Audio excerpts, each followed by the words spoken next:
Shalom rekan-rekan. Om Widi saat ini rindu untuk membagikan firman Tuhan pada kalian. Beberapa waktu ini Om Widi menyampaikan melalui renungan yang pakai WA gitu ya. Mungkin ada 1-2 rekan-rekan yang membaca dan mungkin ada yang kurang mencermati dalam membaca. Nah, kerinduan Om Widi menyampaikan kepada kalian renungan untuk kalian dapat belajar firman Tuhan lebih dalam lagi dan semakin mengerti firman Tuhan. Walaupun kita saat ini belum bisa bertemu, tetapi kita bisa saling berbagi. Nah, hari ini Om Widi akan menyampaikan firman Tuhan yang terambil di dalam Yosua pasal yang pertama ayat yang ke-7 sampai yang ke-9. Firman Tuhan ini terkait dengan kisah dari Yosua, di mana dia awal-awal untuk memimpin bangsa Israel setelah Musa dipanggil oleh Tuhan. Dari Yosua pasal yang pertama, Om Widi akan membacakan untuk kalian. Dari Yosua pasal yang pertama ayat 7 sampai yang ke-9. Firman Tuhan mengatakan demikian. Hanya kuatkanlah dan teguhkanlah hatimu dengan sungguh-sungguh. Bertindaklah hati-hati sesuai dengan seluruh hukum yang telah diperintahkan kepadamu oleh hambaku Musa. Janganlah menyimpang ke kanan atau ke kiri, supaya engkau beruntung kemanapun engkau pergi. Janganlah engkau lupa memperkatakan kitab Taurat ini, tetapi renungkanlah itu siang dan malam, supaya engkau bertindak hati-hati sesuai dengan segala yang tertulis di dalamnya. Sebab dengan demikian perjalananmu akan berhasil dan engkau akan beruntung. Bukankah telah kuperintahkan kepadamu, kuatkan dan teguhkanlah hatimu, janganlah kecut dan tawar hati, sebab Tuhan Allahmu menyertai engkau kemanapun engkau pergi. Nah rekan-rekan, kalau kita belajar dari Yosua ini, kita dapat memahami bahwa bangsa Israel saat itu hampir masuk di dalam tanah perjanjian atau tanah Kanaan. Ya, di dalam tanah perjanjian ini, tanah Kanaan ini adalah tanah yang begitu subur, tanah yang sangat indah, tanah yang luar biasa sekali. Ya, namun di situ tanah itu diduduki oleh satu bangsa, namanya bangsa Enak. Apa itu bangsa Enak? Orangnya besar-besar, ya, orangnya beberapa kali lipat dari bangsa Israel. Nah, artinya apa? Ya, untuk Israel dapat sampai ke tanah Kanaan, tinggal di tanah Kanaan, dia harus menaklukkan orang-orang Enak ini. Dia harus berjuang, dia harus berperang. Ya.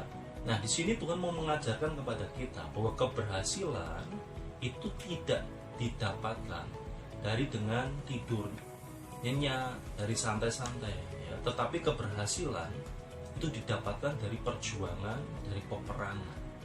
Ya, Tuhan mengajarkan kepada kita melalui Yosua 1 ayat yang ke-7 sampai 9.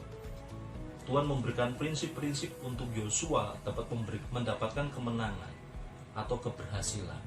Bukan hanya keberhasilan, di dalam ayat yang ke-9 dikatakan, Tuhan bukan hanya memberikan keberhasilan, tetapi Tuhan memberikan keberuntungan.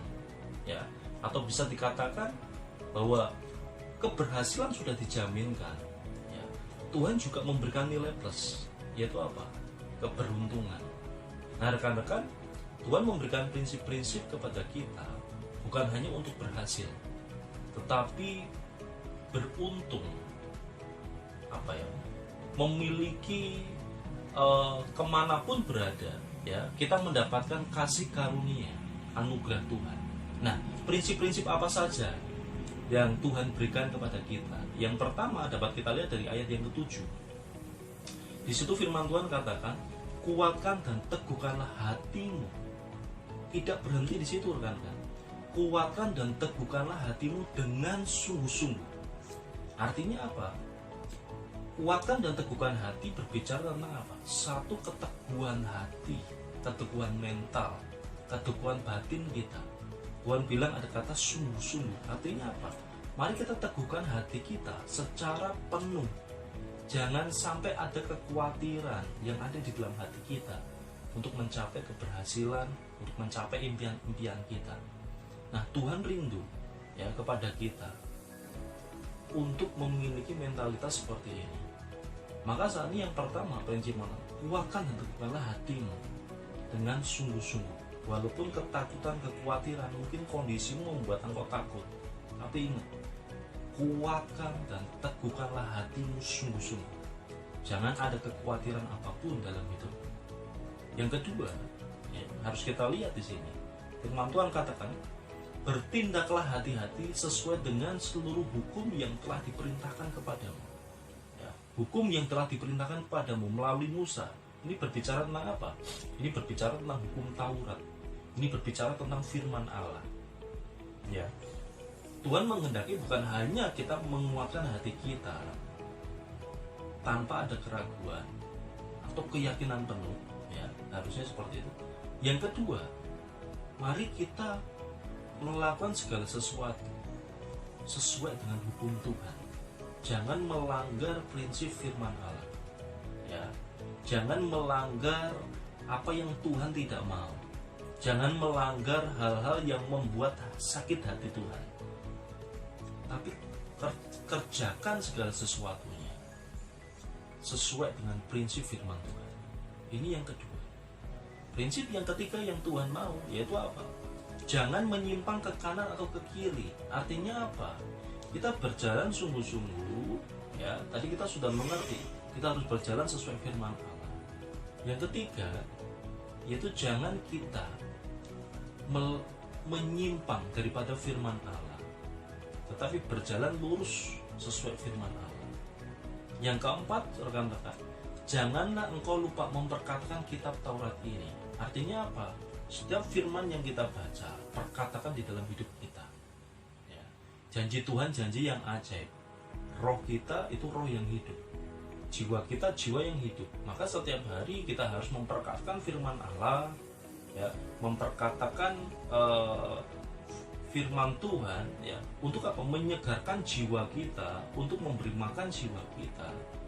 Dan tentunya, ya, dengan kita memperkatakan firman Tuhan, kita sedang mengakui bahwa firman itu memiliki kuasa dan memiliki nilai di dalam hidup kita.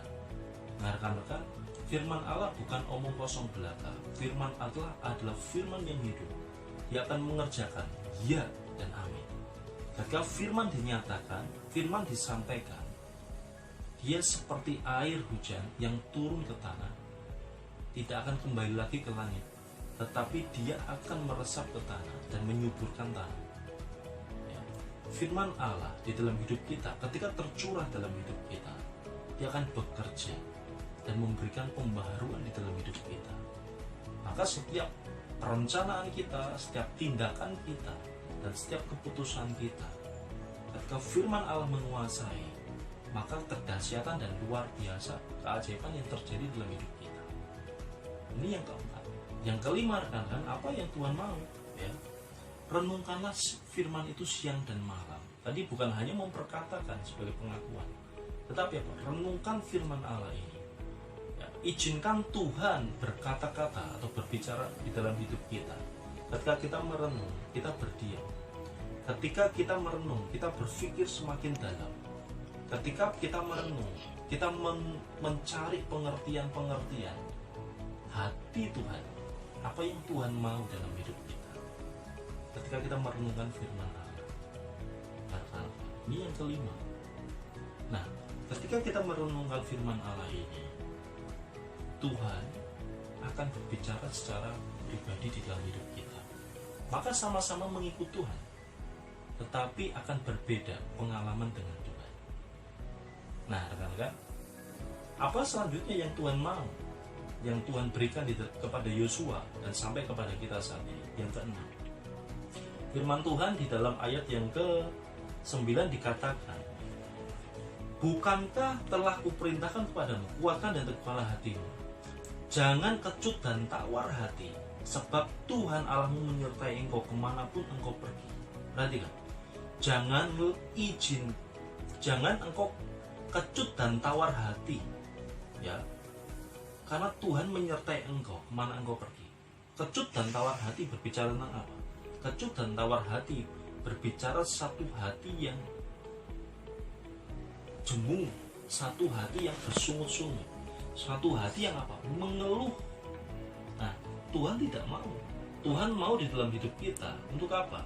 Kita menjadi orang-orang yang sungguh-sungguh tidak mengizinkan keluhan ada di dalam hidup kita. Belajar menguasai dirimu, belajar mengendalikan tubuhmu, belajar mengendalikan seluruh hati dan perasaan. Tuhanmu mengasihi dan menyertai engkau. Ketika engkau mengendalikan diri dan melihat bahwa Tuhanmu adalah Tuhan yang lebih besar dari segalanya, hati jiwamu akan kembali kokoh dan teguh di dalam Tuhan. Rekan-rekan, saat ini Om sampaikan 6 prinsip ini. Mari kita belajar dari Yosua. Kita belajar dari firman Allah yang disampaikan kepada anak muda ini. Yosua yang nantinya akan memimpin, yang nantinya menjadi hakim bagi orang Israel. Dan saat ini rekan-rekan, Tuhan punya takdir di dalam hidupmu. Tuhan punya tujuan di dalam hidupmu. Tuhan sudah sediakan kesuksesan, keberhasilan dalam hidupmu. Memang kamu harus berjuang. Kamu tidak bisa mengandalkan orang tua, kamu tidak bisa mengandalkan pendetamu, kamu tidak bisa mengandalkan orang-orang di sekitarmu. Andalkan Tuhan dalam hidupmu. Maka hidupmu akan berhasil dan hidupmu akan beruntung dimanapun kau berada. Tuhan memberkati.